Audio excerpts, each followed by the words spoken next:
And it's good to be jamming with my cousin. We don't look alike at all because she looks more like, you look like your daddy. My mommy. Okay, I look at my daddy. And we are related by the daddies. Yes. So she's a Small. So I'm Jennifer Small and she is? Stacey Small. And she flew in yesterday from? London. Yeah. But you teach in? Kuwait. It can't get any fancier than that. And of course now with all the war and all the worries we have, we pray that the war will end and that you'll get a chance to go back and teach those young minds. What is it like teaching in London and Kuwait? Because you're gonna have to put it that way. Okay. What is it like? Right, so I teach at a British international school in Kuwait. So we follow the British curriculum.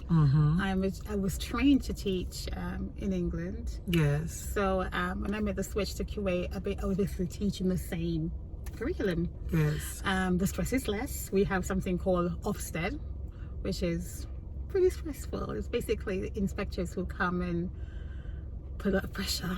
But we do that here. Yeah, but the pressure is mega in England because why? If a school fails, a head teacher will lose her job, and all the senior leaders will lose their job. I like it. Yeah. I like that. Yeah, and so they put pressure on the teachers. Yeah, man, you must deliver, man. You are to deliver. Here in Jamaica, if you can recall, since it is you went all the way to University of West Indies, so it's not like you weren't here for quite a bit of your development. You know, we have in terms of, and I'm going to go public school now, you know, we have basic school, then we have primary school, and then we get to high school. But recently there's been a huge debate, huge talk. One school, the principal was doing an interview and he was speaking to children who come in from the primary school and how many of them were not able to read. But what is bad is that they've turned the story in the wrong way, thinking that is the school itself that can't read. I'm sure you'll have some big ones who can't, but it's really the little ones who are coming in. And we want to talk about that structure. Okay. You just came to Small Treasures, my baby school, and you saw that they're doing tests at age 3 and 4 and 5. Very impressed with Small Treasures. Thank you. Doing a phenomenal job. Thank you. We take it seriously. These are lives that mean a lot to us.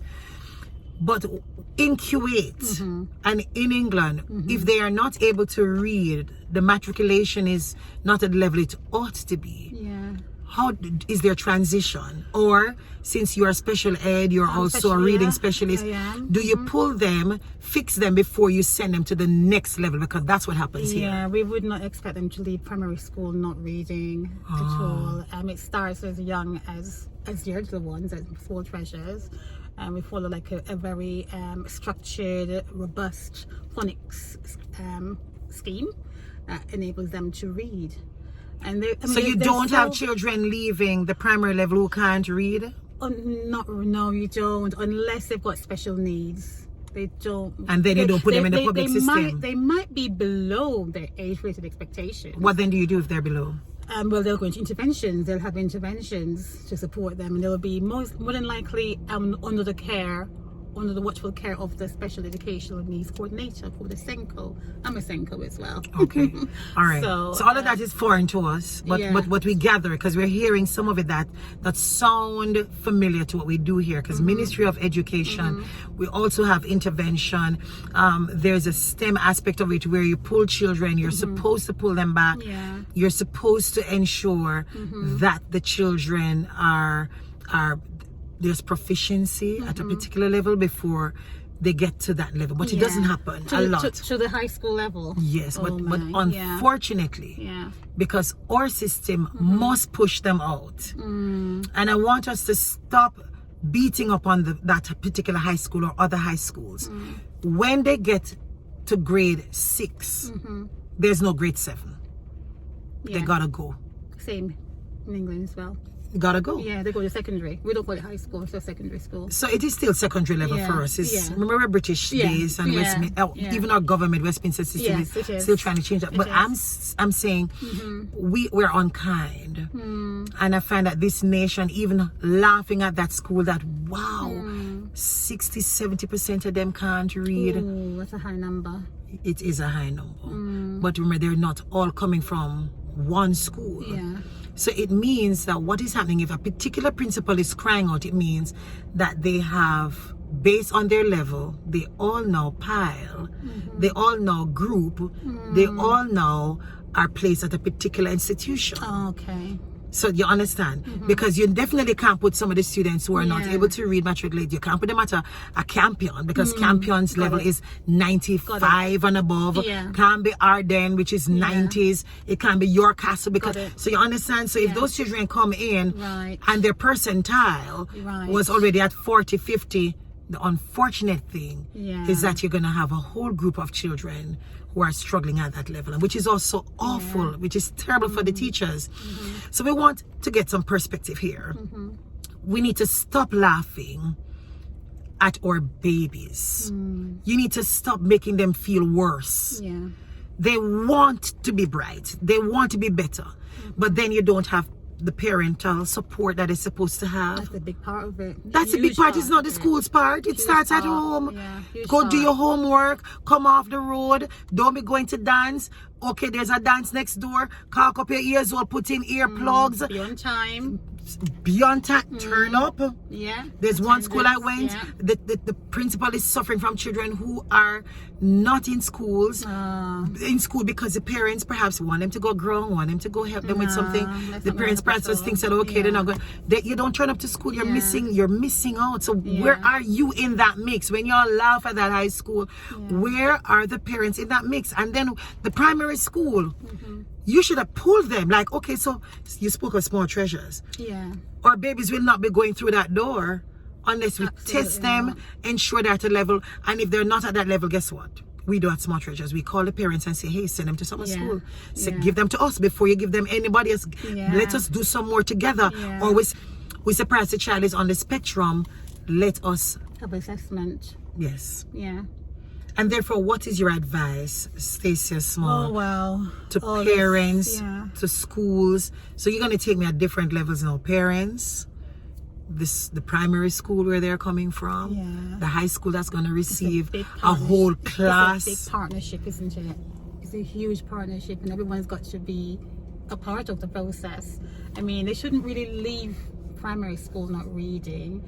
They should have had lots of interventions prior to that, lots of regular assessments, and if they weren't meeting their age-related expectations, then what was the reason? What's the reason behind it?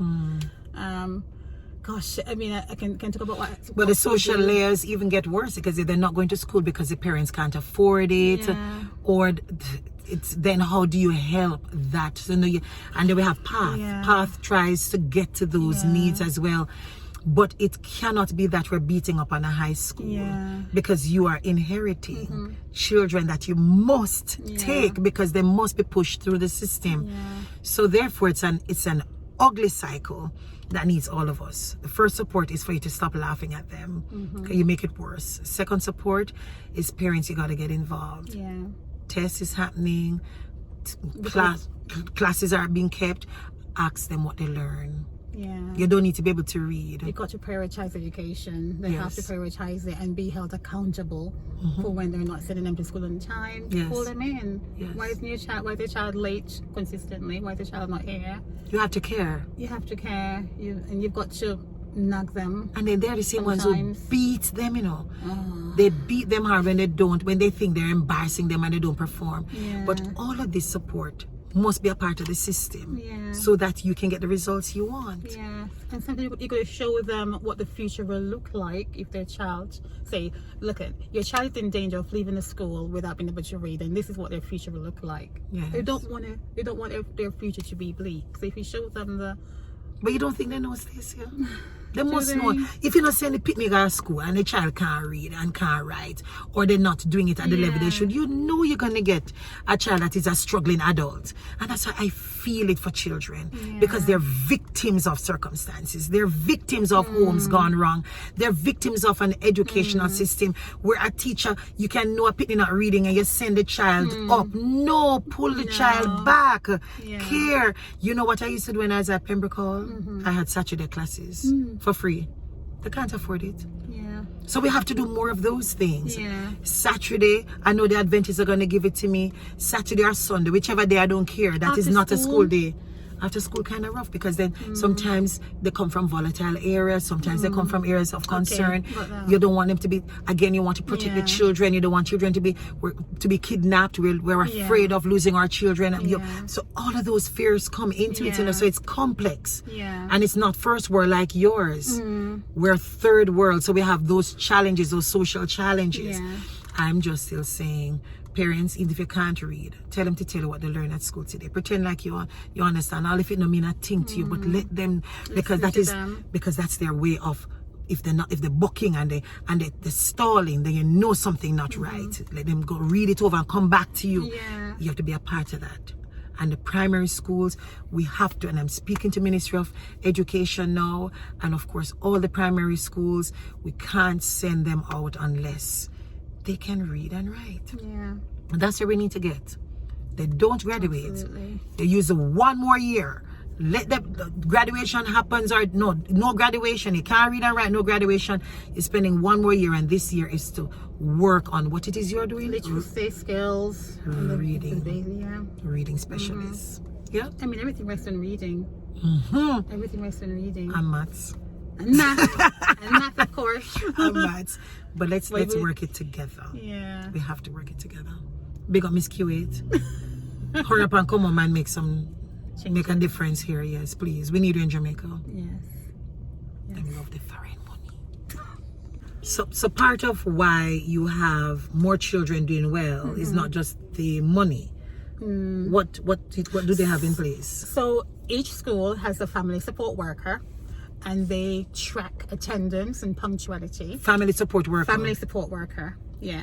And if children are they're required to be at school on time at least 97% of the time. I might be wrong, but I'm sure it's high 90s, about 97-98% of the time.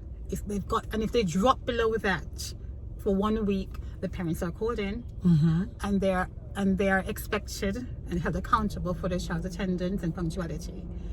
If no changes happen, they contact social workers, and social workers is the next level up, and nobody wants a social worker in their house and in their business, you know. And then if that doesn't fix it, they could lose the child, because they can say that they're neglecting the child's education. Wow. Yeah. So all hands on board. All hands on board. Yeah. Good strategy. Tell us about this SENCO. Is it SENCO? SENCO, yeah. What's that? That stands for Special Educational Needs Coordinator. I'm Yes. a SENCO as well. Okay. And I'm in charge of, before moving to Kuwait, I was in charge of the special needs in the whole primary school, from nursery right the way to year 6. Congrats. And so we have regular ongoing assessment. And every 6 weeks, there's a formal meeting between the head teacher and the teacher to track each child in that class, where they are in their math, where they are in literacy, where they're in phonics, and so forth. And every child is expected to be making progress. And we look at the data and we scrutinize that data. If that child isn't moving, we're starting from reception all the way, which is why it's hard for them to leave without learning to read. Right. So if the child plateaus, if learning is not getting better, the SENCO is called in to look at that child, and the SENCO will go in to the classroom and observe how the teacher is teaching, and observe how the child is responding to the lessons, and she'll advise, or he will advise on what strategies to put in place, because it might be dyslexia. Right. They say that for every 30 children in the class, there might be 3 kids who are dyslexic. Special needs. Yeah. So, and which means they got a barrier to their learning, but there are ways to overcome that barrier. Of course. And you got to put those measures in place. Really, if the SENCO cannot then meet that child's need, then more specialist requirement is involved. So as a SENCO, I would contact a speech therapist. Might get the hearing tested and things like that. And then I could contact the educational psychologist to do a formal assessment, and then lots of recommendations are put in place. So yeah, very, very individual. So it's accessible. We It have a needs to be number of accessible. It right. needs to We be have a number of accessible. institutions like the Michael, but it's hard. Lots of times it's hard to get to it in terms of because the lines are long, or I find that we need to work on that as well in terms of making sure, like I love those layers, that is accountability, transparency and Absolute accountability. accountability. So we Absolute. need to improve on Absolutely. that. So I'm gonna make sure we borrow that. I'm gonna make the ministry aware Yeah. that that's something we could borrow. Every school needs to have a SENCO. Every school needs And to it have stands one. for Special Educational Needs Coordinator. SENCO.